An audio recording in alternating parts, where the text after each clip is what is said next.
Finans Merkezi'ne tekrar hoş geldiniz. Bu noktada programın sahibi yayına katılacak. Açıl Sezen, Bloomberg HT Genel Yayın Yönetmeni, kendisi ve konuğu Selahattin Bilgen, İGA İstanbul Havalimanı CEO'su ile birlikte. Açıl Sezen, söz sizde. Zeynep Özyol, teşekkür ediyoruz. İstanbul Havalimanı'ndayız. İstanbul Havalimanı yazın en hareketli günlerini yaşıyor. Yolcu trafiği son derece yoğun ve biz hem yolcu trafiğini hem İstanbul Havalimanı'nın bundan sonrasına ilişkin planlarını, yorumlarını alabilmek adına İstanbul Havalimanı'nın CEO'su, İGA'nın CEO'su Selahattin Bilgen'le birlikteyiz. Hoş geldiniz yayınımıza. Siz de hoş geldiniz. Sizi burada ağırladığımız için çok mutluyuz. Biz de öyle. Çok teşekkür ederiz. Şimdi aslında tabii İstanbul Havalimanı enteresan bir hikaye, enteresan bir öyküsü var. Hem başlangıcı itibariyle, üzerine yaşanan tartışmalarıyla vesaire, ama bugün geldiğimiz noktada hakikaten İstanbul'un böyle bir havalimanına ihtiyacı olduğunu, o ihtiyacın hatta şu anki yapı düşünüldüğünde biraz daha genişlemesi gerekebileceğini anlıyoruz. Yolcu sayılarıyla bir başlayalım. Şu anda hani ne kadarlık bir yolcu kapasitesine ulaştık? Çünkü rekorlar geliyor, işte günlük 270 binin üzerinde yolcu iniyor, biniyor. Burada acayip bir trafik var. Geldiğimiz noktayı bir özetleyerek başlayalım yolcu trafiği adına. Yolcu sayısı dediniz. Bu Ağustos itibariyle aslında rekorlarımızı yenilediğimiz bir ay yaşıyoruz. Ağustos ayının ilk haftasında bir günde 282 bin yolcu geçirdiğimiz bir gün oldu. Uçuş sayısı olarak da günlük 1697'ye ulaştık. Bu iki alanda da Avrupa tarihinin rekorunu daha da geliştirmiş oldu İstanbul Havalimanı. Yılın bütününe baktığımızda ise geçen yılı 80 milyonun biraz üzerinde bir yolcuyla kapatmıştık. Hedefimiz de 84 milyon yolcuya ulaşmak. Bugüne kadarki rakamlar da hedefimize yakın bir seviyede yılı bitireceğimizi gösteriyor. Bu yıl biraz sezonun kaydığı bir yıl yaşıyoruz. Geçtiğimiz yıllara göre Mayıs-Haziran ayları daha hareketli olurdu. Ancak Mayıs-Haziran geçen yıla göre gene de bir büyüme olsa da beklentimizin biraz altında gerçekleşti. Haziran ayında biliyorsunuz İran-İsrail savaşının da etkileri oldu. Hava sahasının o bölgede kapatılması havacılığı en azından bir 2-3 haftalık dönemde ciddi şekilde etkiledi. Sizde ne kadar etki yarattı günlük trafiğinizde mesela? Bizim yaklaşık %4, %5 civarında trafiğimiz o bölgeden geliyor. Dolayısıyla tamamen kapandığı o dönemde aslında günlük %5 yolcu kaybımız oldu. Sonra peyderpey biliyorsunuz açıldı. Bugün itibariyle aslında yani savaşın kendi etkileri bir yana o etki kalkmış oldu. Ama tabii ki İran'daki ekonomik durumun zayıflaması, orada devalüasyona yaklaşan bir para değer kaybı oldu biliyorsunuz. Bu tip gelişmeler de tabii bizi etkiliyor. İran Türkiye için önemli bir pazar. Ama bütün faktörleri bir araya koyduğumuzda yılın sonunda biz gene 84 milyon yolcuya yakın bir yerde bitireceğimizi düşünüyoruz. Örneğin Ağustos ayı da geçtiğimiz yıllara göre biraz daha iyi gidiyor. Eylül ve Ekim'de de biz sezonun devam etmesini bekliyoruz. Bu trend devam ettiği noktada uçuş sayılarında zaten aslında bütçemizin üzerindeyiz. Yolcu sayısında biraz doluluklarda geçen yıla göre 1,5 puan civarında düşüş var. Niye bağlıyorsunuz bu olaylara mı, yoksa başka bir gerekçe var mı? Birkaç faktör olabilir. Bir tanesi aslında daha çok ekonomik. Bu Trump tarifeleri bütün biliyorsunuz dünyadaki ticaretle beraber aslında bütün aktiviteyi de etkiliyor. Havacılığın da aslında doğrudan ekonomiyle de bağlantısı var. Ticaret, ulaşım ve kargo boyutuyla. Bunun bir önemli faktör olduğunu düşünüyoruz. Tabii bu işte küresel ölçekteki belli karışıklıklar, savaşlar, çatışmalar da gene bir etki yaratıyor. Ancak gene baktığımızda havacılık hala dinamik bir şekilde büyümeye devam ediyor. Özellikle İstanbul gibi cazibesi yüksek, altyapısı kuvvetli, servis hizmet kalitesi de üst düzeyde olan merkezler büyümeye devam ediyor. Özellikle tabii uçuş sayısının buralara gelmiş olması da önemli. Çünkü bir yandan da işin hava trafiği boyutu var. Bir yandan da sizinle bir önce yapmış olduğumuz yayında sizin altını çizdiğiniz önemli noktalardan bir tanesi aynı anda 3 pistte iniş kalkış sağlayabilecek yapının kurgulanmasıydı. Bu 3 pistte iniş kalkış anladığım kadarıyla şu an gerçekleşiyor, ama bunun daha kalıcı, daha kolaylıkla yönetilebileceği bir süreç mümkün müdür? Bir de 4. pistte bekliyoruz ya, onu işin içerisine ekleyecek olursak bu iş nasıl yürüyecek? Bunu az önce söylediğiniz konuyla bağlayarak cevap vereyim. İstanbul Havalimanı'nda az önce siz dediniz ya, çok büyük bir kapasite vardı ama yeni yatırımlara da ihtiyaç var gibi gözüküyor dediniz. Bizim halihazırda faz 2 yatırımı dediğimiz mevcuttaki 90 milyon kapasiteyi 120 milyon kapasiteye çıkartacak olan yatırımlar etap etap başlamış durumda. Bunun önemli bir ayağını yapılan ilave Doğu Batı pisti oluşturuyor. Orada da yaklaşık 3 yıllık bir yapım süresinin artık son yılına giriyoruz. Önümüzdeki Ağustos ayı gibi bu pisti de hizmete açıyor olacağız. Yani 2026 Ağustos'ta hedefimiz dördüncü ana pisti de açmak. Halihazırda bizim 3 ana 2 tane yedek 5 pistimiz var. Bu yeni yapılan pist yeni bir ana pist oluyor. Ama o diğer pistler kuzey-güney doğrultusunda, bu pist doğu-batı doğrultusunda. Az önce söylediğiniz o üçlü paralel operasyon gene mevcuttaki 3 tane paralel pistte devam ediyor olacak. Bu üçlü paralel operasyonun aslında birçok faydası ve birçok sonucu var. Bir tanesi hava sahasının daha verimli kullanılması, pistlerin daha verimlilik artışıyla kapasite seviyesinin de yukarıya çekilmesini sağlıyor. Örneğin bizim şu andaki 3 tane ana pistimizin saatlik hava hareketi kapasitesi 120. Bu tam anlamıyla devreye girdiğinde bu kapasitenin saatte 148 harekete kadar çıkması mümkün olabiliyor. Uçakların yerde geçirdiği zamanı da keza gene azaltabilecek, daha taksi sürelerini azaltacak, daha verimli yönlendirmeler yapacak bir sonuç da doğuruyor bu üçlü paralel operasyon. Dolayısıyla şu anda da aslında günde 6 saatlere varan devlet hava meydanları ve yaklaşmadaki arkadaşlarımızın çalışmalarıyla bu uygulama Nisan ayından beri devam ediyor ve bunun faydalarını da aslında görmeye başladık. Örneğin taksi sürelerinde ortalama 1 dakika kısalmalar tespit edebiliyoruz. Ama bu az önce bahsettiğim faydaların tamamının %100 kapasiteyle devreye girebilmesi, bunun hem günün tamamında uygulanması hem de İstanbul hava sahasının tamamen yeniden ele alınmasıyla mümkün olabilecek. Bu da daha ileri seviye çalışmalar gerektiriyor. Orada da devlet hava meydanları ve Eurocontrol, sivil havacılık gibi, Türk Hava Yolları gibi, İGA gibi kuruluşlar destek vermeye devam ediyor. Bir sonraki aşaması aslında bu olmuş olacak. Şimdi tabii bu hava sahası dizaynı, dünyada mesela bunu yapan var mı? Ya da hani bu şekilde 4 pisti aynı anda kullanma şansına sahip olan, hava sahasını buna göre ayarlamış ya da 3 pisti aynı anda kullanırken bu hava sahasını bu şekilde otomatize etmeyi başarmış var mı örnekler? Dünyada sadece Amerika'da var. Avrupa'da ilk örneği İstanbul Havalimanı oldu biliyorsunuz. Ama Amerika'da bu daha geçmiş yıllardan beri devam ettirilen bir uygulama. Özellikle Atlanta Havalimanı'nda. MIT Üniversitesi'nin bir araştırma kuruluşu olan MITRE Enstitüsü var. Onlar bu konuda uzmanlaşmış ve teorik çalışmalarını yürütebiliyorlar. Olayın teorik çalışmasının yanında emniyet boyutu var, operasyonel uygulama boyutu var. Bunların hepsinin bir araya gelmesi gerekiyor. Peki yine tabii biraz önce toplam yolcu sayısı işte bu sene 84 milyonu hedefliyoruz dediniz. Normalde biz geçen sene sizinle konuştuğumuzda beklenti işte 85 milyona ulaşabilmek gibiydi. Bu yaşanan konjonktürel gelişmeler nedeniyle anladığım kadarıyla. Doğru mu biraz? Bunlar var. Bunun yanı sıra tabii bir de havacılık sektörü aslında uçak üreticilerinin performansından da çok doğrudan etkileniyor. Biliyorsunuz özellikle Boeing'de ciddi sıkıntılar yaşandı. Hem motor problemleri hem emniyetle ilgili soru işaretleri oradaki üretimin bir süre yavaşlatılmasına sebep oldu. Bazı uçaklar hala yerde bekletiliyor. Belli testleri geçmeden uçmalarına izin verilmiyor. Aynı zamanda orada bir grev süreci oldu. Bundan kaynaklı da gene uçakların teslim tarihlerinde gecikmeler oldu. Bütün bunlar aslında üst üste geldiğinde yani uçak sayısı büyümesi beklendiği gibi artmalı. Uçakların vaktinde teslimiyetlerinde de gecikmeler ve bu da aslında küresel ölçekte havacılığı olumsuz etkileyen bir ana faktör olarak ortaya çıkıyor. Ama talep tarafıyla baktığımızda aslında hava yolu kullanımına hem yolcu olarak hem kargo olarak talep kuvvetli bir şekilde devam ediyor. Ekonomiye etkisi bakımından baktığımızda ise aslında havacılık sektörü gerçekten ciddi bir ekonominin ana faktörlerinden bir tanesi olmaya devam ediyor. Biz bu anlamda da akademik çalışmalar da yaptırıyoruz.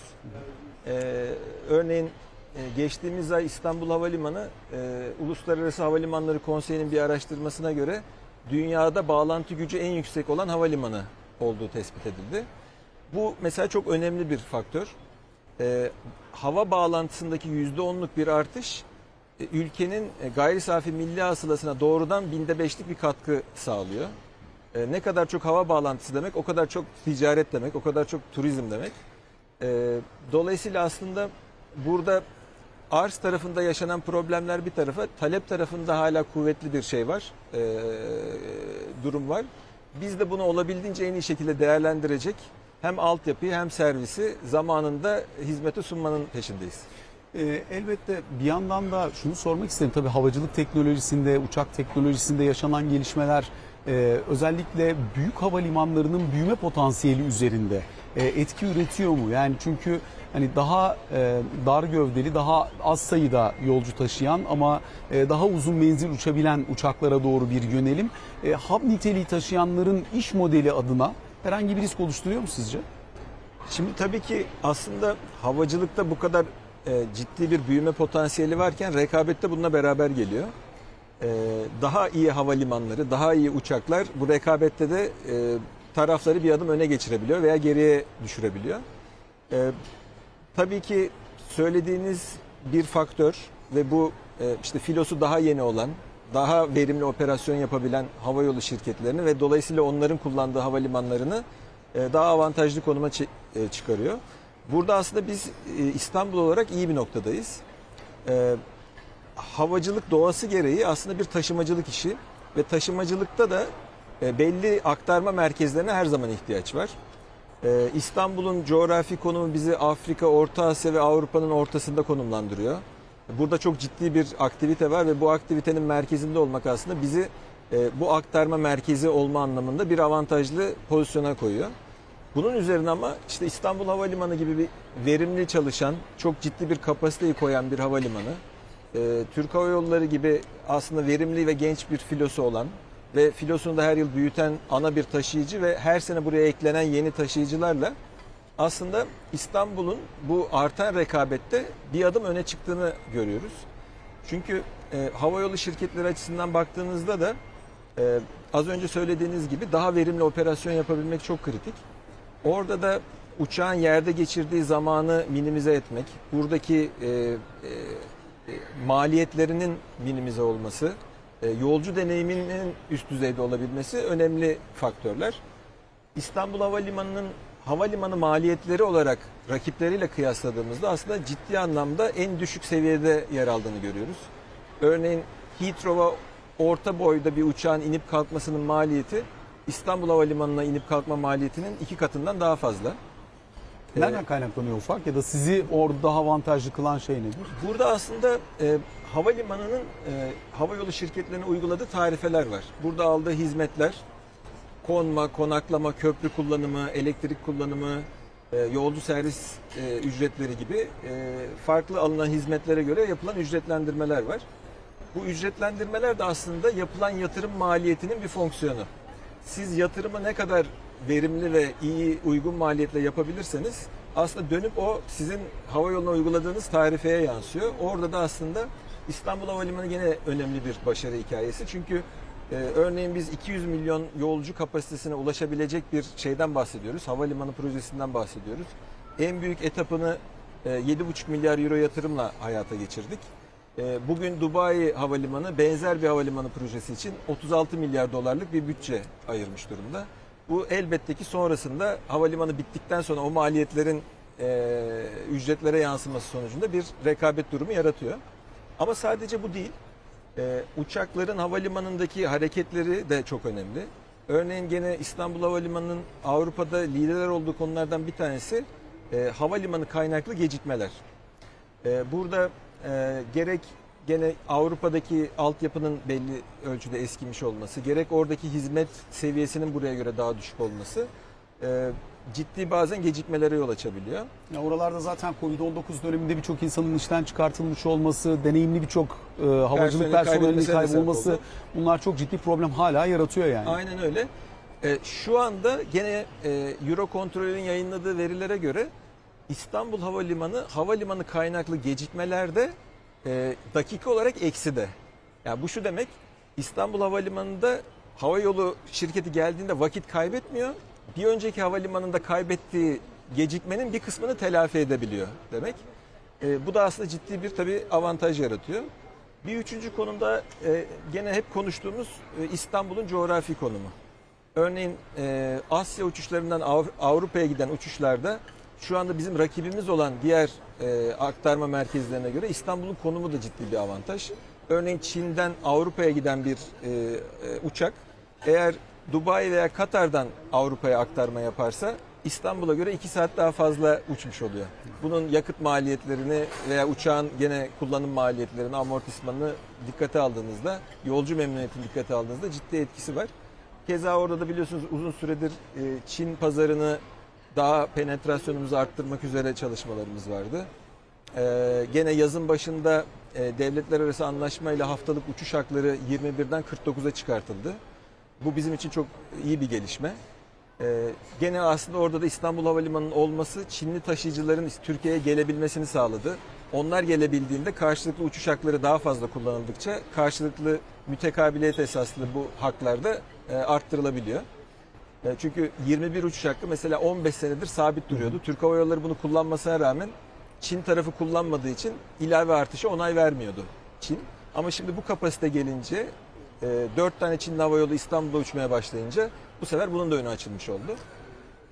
Dolayısıyla hedefimiz orada aslında bu ve benzeri avantajlarımızı kullanarak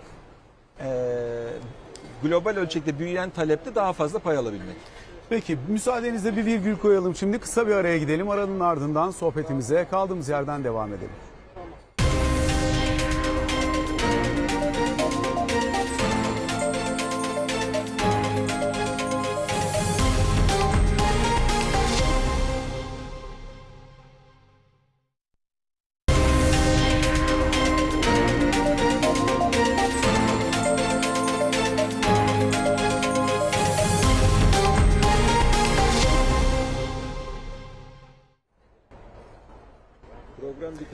İGA CEO'su Selahattin Bilgen'le Finans Merkezi'ndeki sohbetimiz kaldığımız yerden devam ediyor. İlk bölümü kapatırken dediniz ki Çin'le karşılıklı uçuşların başlaması konusunda varılan anlaşma ve İstanbul Havalimanı'nın sağladığı imkan burada ciddi bir avantaj oluşturdu. Ben aynı şeyi Avrupa tarafı için soracağım. Çünkü Avrupa ile yeni hat açılması konusunda bayağı ciddi problem var. Bunun aşılması buradaki trafiği çok doğrudan etkileyebileceği için orada ne durumdayız diye sormak isterim. Orada da aslında genel konuştuğumuz şeye ek olarak bir de tabii şeyle alakalı durum var. Avrupa'nın hava sahasında da kapasite kullanımı ile ilgili sorunlar var.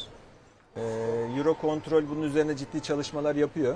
Ama zaman zaman oluşan grevler, zaman zaman buradaki verimsizlikler aslında genel olarak Avrupa hava trafiğini etkiliyor. Türkiye ve İstanbul Havalimanı perspektifinden baktığımızda ise aslında Avrupa penetrasyonumuzun çok yüksek olduğu, çok güçlü olduğumuz bir pazar. Türk Hava Yolları'nın orada ciddi bir şeyi var, coverage'ı çok yüksek. Bir de gene son yıllarda buradaki kapasite artışıyla beraber İstanbul'a gelen hava yolu sayısında da artışlar var.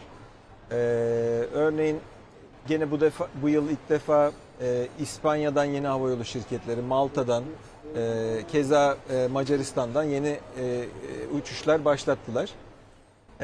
Burada zaman zaman gene bu ülkeler arası uçuş haklarına takıldığımız durumlar olabiliyor. Bunun aşılabilmesi için de biz elimizden geldiğince destek vermeye çalışıyoruz.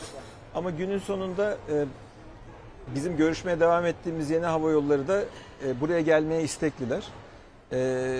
İstanbul Havalimanı'nı kullanan, tarifeli sefer yapan havayolu sayısı 116'ya ulaşmış durumda. Bu anlamda da dünyada en fazla havayolu ağırlayan ikinci havalimanı İstanbul Havalimanı. Yılı 116'dan 121 seviyesine çıkartarak tamamlamayı hedefliyoruz. Orada da demin söylediğim gibi hava yollarını için cazip kılan faktörleri ön plana çıkartıyoruz. Biraz daha low cost'lara olan bakış açılarının daha yumuşaması bu süreci biraz daha hızlandırabilir. Biz olaya biraz daha çünkü ülkenin genel açısından bakıyoruz. Bu segmentteki yolcular genelde bilet bulduğu yere uçan, daha point to point giden yolcular. Türkiye'nin de biliyorsunuz turizm aslında artık en önemli sektörü olmuş durumda. 60 milyonu aşan turist ve 60 milyar doları aşan bir turizm geliri ekonomiye ciddi bir katkı sağlıyor. Buradaki gene seçici bir yaklaşımla yeni hava yollarının daha fazla burayı kullanması bu anlamda da ülkemize ciddi bir kazanç sağlayacaktır. Şimdi tabii İstanbul Havalimanı'nda çok ciddi bir Türk Hava Yolları ağırlığı var. Pegasus'un mesela burada daha fazla yer alma talebi daha önce de bizim yayınlarımızda da dile getirilmişti. Orada durum nedir? Orada da aslında güzel bir gelişme oldu. Pegasus Ekim ayı itibariyle Kıbrıs uçuşlarına başlıyor İstanbul Havalimanı'ndan. İlk etapta günde bir frekans, daha sonra 2 frekansa çıkaracak şekilde bir planlama yaptılar. Biz aslında buradaki verimlilik, müşteri deneyimi, operasyonel esneklik sayesinde low cost'lar için de aslında önemli bir fırsat sunduğumuzu düşünüyoruz. Pegasus da bunu deneyimledikten sonra muhtemelen sonrasında uçuşlarını arttıracaktır diye ben tahmin ediyorum. Onların artırma talebi zaten normal koşullar altında var da imkan ne kadar olacak ona bakmak lazım herhalde. Yani var mı hakikaten orada bu uçuşların adedini, belki gidilecek rotaların sayısını ya da dış uçuşları daha fazla artırabilecek kadar imkan, slot? Yani orada aslında birçok faktör bir araya geliyor. Az önce bahsettiğimiz bu uçakların teslim tarihleri. Çünkü zaten bizim hem Pegasus tarafında hem Türk Hava Yolları tarafında uçaklarının hepsinin uçtuğu destinasyonlar var ve boşta uçakları yok. Uçaklar teslim alındıkça onlar için yeni bir kapasite koyma imkanı oluyor. Olayın bir boyutu aslında bu uçak teslimleri. Bir boyutu sizin bahsettiğiniz slotlar. O slotların verimli dağılması, talep edilen saatlerde talep edilen kapasitenin olması önemli. Gene bu anlamda da İstanbul Havalimanı aslında çok ciddi bir avantaj sağlıyor. Çünkü havacılıkta genelde şöyle bir sorun olur. Herkes aynı saatte uçmak ister. Pik saatler oluşur. O pik saatlerde kapasiteyi aşarsınız. Öbür saatlerde kapasitenin altında kalsanız bile o saatte uçmak isteyen havayolu olmaz. Şimdi İstanbul Havalimanı'nın hem 3 tane pistte aynı anda opere ediyor olması, hem büyük bir kapasite koyuyor olması ama bir yandan da aslında global bir merkez olması burayı o anlamda da avantajlı kılıyor. Çünkü bizim mesela günde 1, 2, 3 değil 4-5 tane pikimiz var. Dünyanın farklı yerlerinden gelen ve farklı yerlerine giden uçaklar olduğu için burası aslında günün içinde daha verimli dağıtılabiliyor. Ama gene de söylediğiniz önemli bir nokta. Hala tabii ki hava yolları kendileri için en cazip olan slotları kovalıyorlar. Bu anlamda da bence dediğim gibi Pegasus'un buradaki o operasyonlara başlaması ilerisi için onlar için de bir daha iyi görecekleri bir imkan sunacaktır. Peki biraz önce söylediniz ya pik saatler diye. Gerçekten İstanbul Havalimanı'nda saati tutturmak çok kolay değil. Siz de bu operasyonu çok net olarak gördüğünüz için en doğru isim sizsiniz. Hangi saatlerde uçmak daha avantajlı? Havalimanının daha sakin olduğu saatler hangi saatler? Maalesef sorun o. Aslında baktığınızda her saatte burada bir kalabalık görüyorsunuz. Oluyor ister istemez ama en rahat girdiğiniz, en rahat çıktığınız. Ama tabii ki gene gece saatleri gece 2 ile sabah 8 arasında genellikle havalimanları zaten daha sakin olur. Hatta bazı havalimanları biliyorsunuz geceliğin kapatıyorlar havalimanı. Burası tabii 7/24 yaşayan bir yer. Ama gecenin köründe uçmak istemeyen için gün içinde var mı? Ama bence orada bizim yaklaşımımız en azından şöyle. Gene aslında geçtiğimiz ay İstanbul Havalimanı Uluslararası Havalimanları Konseyi tarafından yolcu deneyiminde en üst seviye olan seviye 5 kategorisine yükseltildi. Bu da aslında dünyada sadece bizim dışımızda 3 tane daha havalimanına verdiği bir seviye. Şimdi onun da mesela gerekliliklerine baktığımızda biz zaten hep yolcuya en konforlu, beklentileri karşılayan, kalabalık olsa da aslında onu burada kendisini iyi hissettirecek uygulamalar sağlama yolunda çalışıyoruz. Yolcularımızı yani misafirlerimizi farklı segmentlerde ele alıyoruz. Her segmentin ayrı ihtiyacı var. 65 yaş üstü yolcularımız için ayrı bir programımız var. Çocuklu aileler için ayrı bir programımız var. Engelli misafirlerimiz için gene onların hayatını kolaylaştırıcı bir sürecimiz var. Hayvan evcil hayvanı olanlar için hayvan dostu havalimanı konseptimiz var. Bunlar aslında belki diğer yolcuların hiç farkında bile olmadığı ama o ihtiyaca sahip olanlar için aslında onun farkında olabileceği ve kullanabileceği ciddi imkanlar barındırıyor.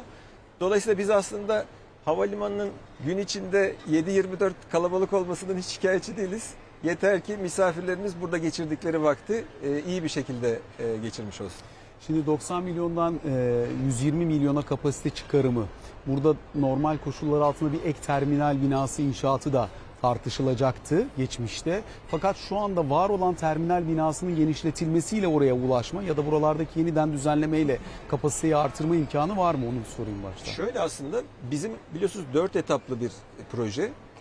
Birinci etapta bu içinde bulunduğumuz terminal binası ilk planlanana göre aslında çok daha büyük yapıldı. 1,4 milyon metrekarelik bir terminal binası burası. Dünyadaki en büyük terminal binası.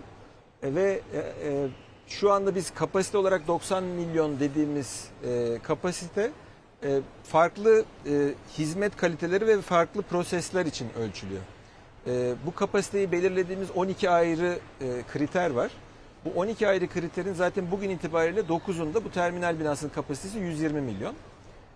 Yolcu sayısı 90 milyona yaklaştığında biz o gerideki 3 proseste de yapacağımız iyileştirmelerle bu da işte bagaj sistemini büyütmek, pasaport kontrol sayılarını arttırmak, ıslak hacimleri biraz daha sayısal olarak arttırmak gibi.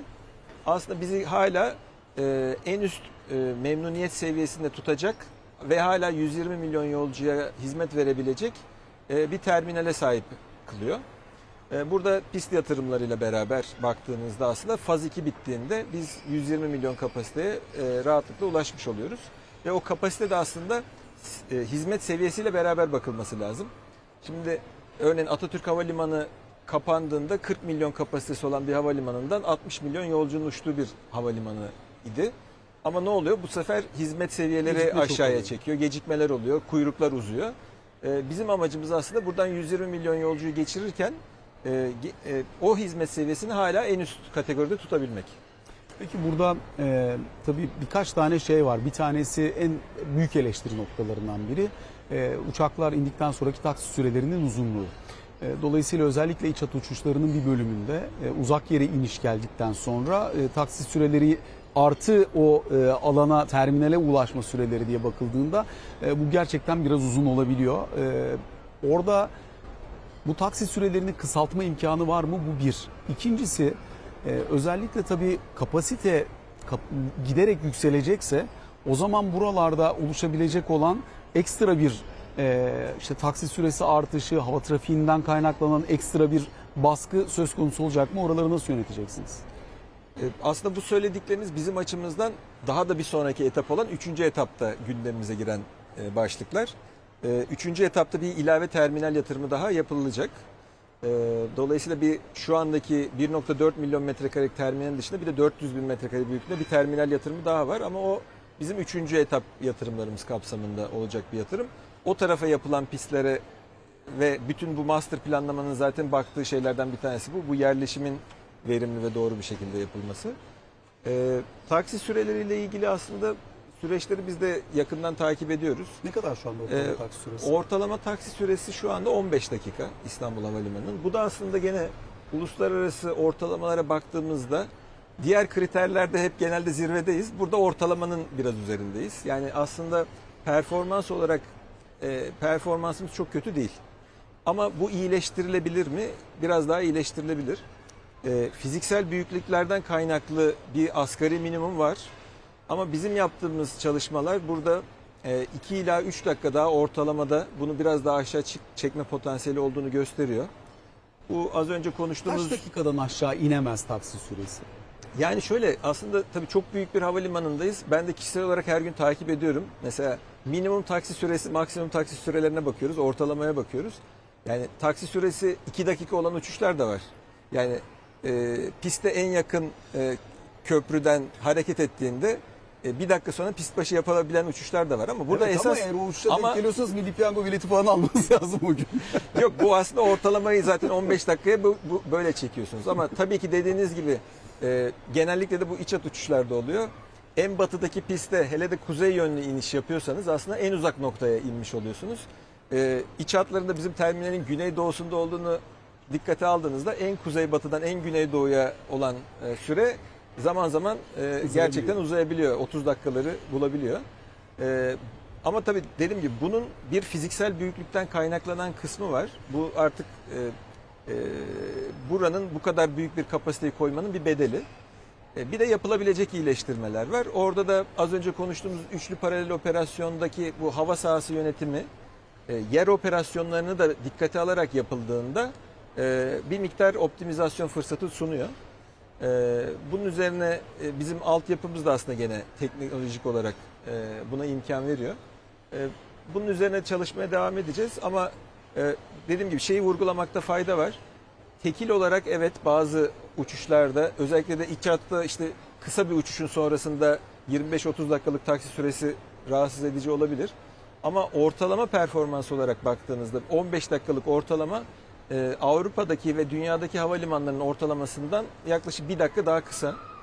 Ve burası da aslında global ölçekli ve %80 dış hat uçuşlarının olduğu bir havalimanı olarak planlandığı için bu anlamdaki durumu da kabul etmek lazım. Fiziksel büyüklüklerin getirdiği avantajlar olduğu gibi dezavantajlar da oluyor. Bugün bu havalimanını yeniden inşa edecek olsanız yine aynı büyüklükte mi, yine aynı şekilde mi inşa edersiniz? Yoksa farklı bir bakış açısıyla inşa etmek daha avantajlı olabilir mi? Farklı bakış açıları farklı sonuçlar getirebilir ama ben şöyle bakıyorum. Birincisi Türkiye'nin küresel havacılıkta 20 yıl önceki pozisyonu neydi? Şimdi geldiği nokta neresi? İstanbul Havalimanı'nın bu gelişimdeki artıları, eksileri neler olmuş? Ne kadar fazla hava yolunu buraya getirebilmişiz? Turizme ne kadar katkı sağlayabilmişiz? Yani ben bunu operasyonel başarı açısından sormuyorum. Şunu söylüyorum. Bu açılardan baktığınızda hani sonuç aslında verilen kararların da doğruluğunu teyit ediyor bana göre. Havalimanının operasyonunu mesela bugün yaparken biz gerçekten ilk yatırımdaki ciddi teknolojiye yatırım yapılmış olması, uzun vadeli bakış açısının olması ve az önce bahsettiğim master planlama süreçlerinin gerçekten çok üzerine düşünülerek, kafa yorularak yapılmasının bir anlamda meyvesini yiyoruz. Dünyada işte mesela buranın büyük olmasıyla ilgili bir tartışma var biliyorsunuz. Birden fazla terminalle bunu yöneten havalimanları var. Ama baktığınızda artık İstanbul Havalimanı örneğinden sonra özellikle de transfer oranı yüksek olan noktalarda tek ve büyük terminal konseptinin daha fazla kabul gördüğünü, daha çok ön plana çıktığını görüyoruz. Bu da aslında bu tercihlerin bizim açımızdan doğru olduğunu teyit eden nitelikte. Şimdi son 3-4 dakika içindeyiz. 2 tane daha sorum var. İlki sizin bir güneş enerjisi santraliyle havalimanının bütün enerjisini kendiniz üretebilecek noktaya gelebileceğinizi söylemiştiniz. Oldu mu? Geçtiğimiz hafta itibariyle 240 megawatt kurulu güçle hayata geçirdiğimiz projemiz elektrik üretmeye başladı. Burada havacılık sektörünün genelinde de biz sürdürülebilirlik uygulamalarıyla da aslında örnek olma noktasında bir vizyonu ortaya koyuyoruz. Bunun hem sürdürülebilirlik anlamında hem de verimlilik anlamında ciddi katkıları var. Bu kapasite ve bu elektrik üretimi havalimanı sistemi içerisindeki 1100'den fazla ticari işletmenin 500 milyon kilowatt saatten daha fazla olan elektrik tüketiminin tamamını yenilenebilir kaynaklardan ve yerel bir kaynaktan sağlamamıza imkan sunuyor. Bu anlamda aslında bu da önemli bir gelişme oldu bizim için. Önemli yatırımlardan bir tanesiydi. Başarılı bir şekilde hayata geçmesi bizi mutlu eden bir gelişme oldu. Sürdürülebilirlik anlamında başka uygulamalarımız da var. Havacılık sektörünün az önce hani talep tarafında ben sorun görmüyorum uzun vadede ama arz tarafında belli konular var diyorum. Sürdürülebilirlik de aslında bunlardan bir tanesi. Biraz aslında günah keçisi de global tartışmalara baktığımızda havacılık sektörü. Normalde karbon salınımının %3'ü havacılıktan gelirken bütün dünyada havacılık sektörünün işte dünyaya çevresi olarak verdiği etki daha ön planda izleniyor. Ama biz bunu zaten bir gerçeklik olarak kabul edip bunun ileride bizim önümüzü kesecek bir şey olmaması için bugünden gerekli bütün altyapı yatırımlarını yapıyoruz. Son sorum işin finansal boyutuyla alakalı. Daha önceki dönemde garantiler vesaire çok fazla konuşulduğu için 2024'te İstanbul Havalimanı üzerinden hava meydanlarının vermiş olduğu, talep etmiş olduğu garantiler ve oraya yapılmış olan ödeme ne kadardı? Bu sene bundan sonraki süreç eğer sizin öngördüğünüz seviyeye gelirse ne kadarlık bir katkı sağlamış olacaksınız? Gene bizim havalimanı ile ilgili aslında önemli ve başarılı gördüğümüz konulardan bir tanesi de aslında bu konu. Havalimanı açıldığından beri hep garantinin üzerinde perform ediyor. Her yıl biz devlet hava meydanlarıyla olan sözleşmemiz gereği dış hat yolcu gelirimiz garantinin üzerinde gerçekleştiğinde ek ödeme yapıyoruz. Keza geçtiğimiz yılda 45 milyon euro bir ek ödeme yaptık. Biliyorsunuz 1 milyar euroyu aşan kira ödemesi yapılıyor İGA tarafından devlet hava meydanlarına. Bu arada bunun dışında da gene İstanbul Havalimanı'nda oluşan aktivitelerden gene devlet hava meydanlarına oluşturulan gelirler var. Bunlar da gene böyle 60 milyon euro mertebesinde. Dolayısıyla aslında örneğin 2025 için baktığımızda İstanbul Havalimanı'ndan devlete doğrudan ödeme olarak gidecek 1 milyar 100 milyon euroyu aşan bir ödeme olacak. Ama tabii bu olayın sadece çok küçük bir boyutu. Az önce ekonomik etkiden bahsettik. Bugün itibariyle ekonomik etki analizi çalışması yaptırdık. İstanbul Havalimanı'nın ülke ölçeğinde aslında gayri safi milli hasılaya %3'e yakın bir katkısı var. Doğrudan ve dolaylı olarak istihdama çok ciddi katkısı var. Ekonomik etki olarak baktığımızda bugün itibariyle 25 milyar doları aşan bir ekonomik değer yaratıyor İstanbul Havalimanı. Selahattin Bey çok teşekkür ediyoruz. Bugün bizlerle birlikte olduğunuz ve sorularımızı yanıtladığınız için. İstanbul Havalimanı CEO'su, İGA CEO'su Selahattin Bilgen'le birlikteydik. Finans Merkezi'nden bugünlük bu kadar diyoruz. Hoşçakalın.